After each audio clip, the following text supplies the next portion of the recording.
Hello, kumusta? Welcome back to my channel, and today is October 5th, and of course we all know that October 5th is declared as International Day of Teachers.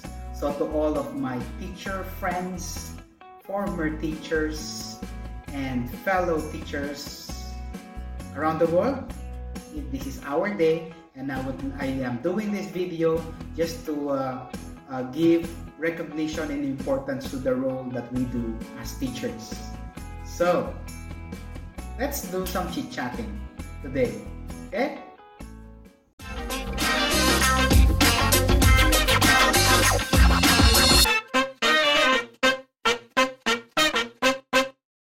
So indeed, today is the International Day of Teachers, and I am here to give recognition and tribute to all of our teachers, and of course to all my teacher friends and colleagues in the profession.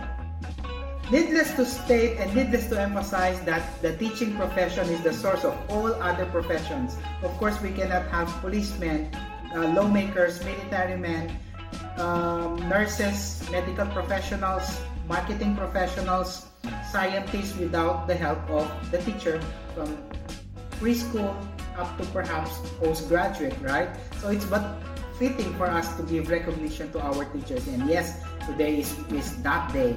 And of course, we have local and national Teachers Day, but today is declared as the International Day for Teachers. So, I'm here to talk about the good part and the not so good part of being a teacher. Let's go to it one by one. Let's talk about the reasons why I chose to be a teacher and why I remain to be a teacher. So, let's talk about the good ones and the not so good ones, okay? First on the list and on top of the list definitely is that the teaching profession is a very demanding and very tiring profession.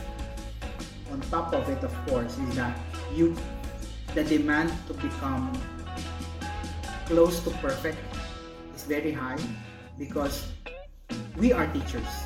We have to teach the correct one, right? That's why we are very certain in terms of, say for example, me as a language teacher, we have to be very certain on how to pronounce words, how to use words and express them in correct sequence, syntax, grammar, and try to use the correct mechanics in terms of spacing, punctuation, spelling, right? And if you are in the content area like business, sociology, sciences, of course you cannot teach the wrong information. So that's the top demand for it. Well, let me do a balancing act on that. The best part is that you also learn because teachers are lifelong learners.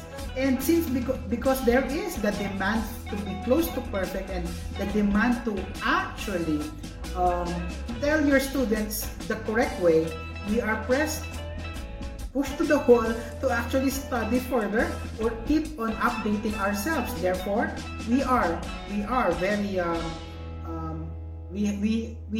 is this thirst for knowledge always. We need to learn a lot and we have to update ourselves always. Second part is that sometimes we deal with the generation gap. You cannot deny that even if you're a young teacher, there is always this generation gap between you and your students.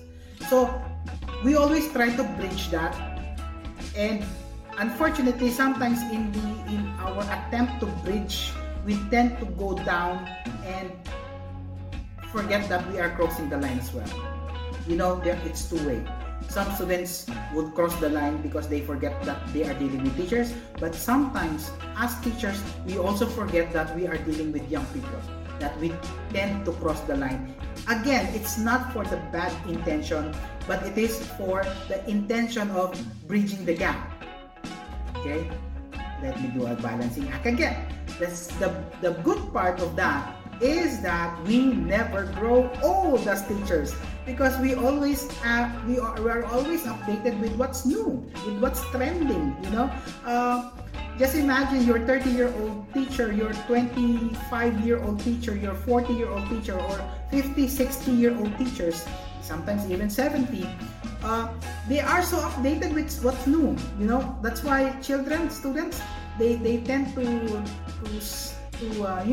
amused by us knowing hashtags.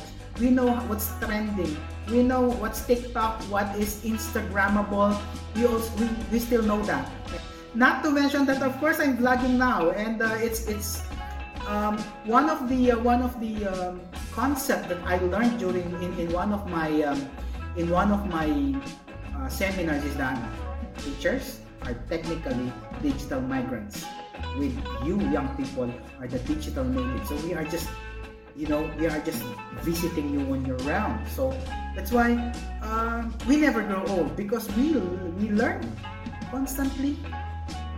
Sometimes we do TikToks, we do Facebook, and then Twitter, Instagram, Telegram, WhatsApp, and we are also updated. That's the best part, right?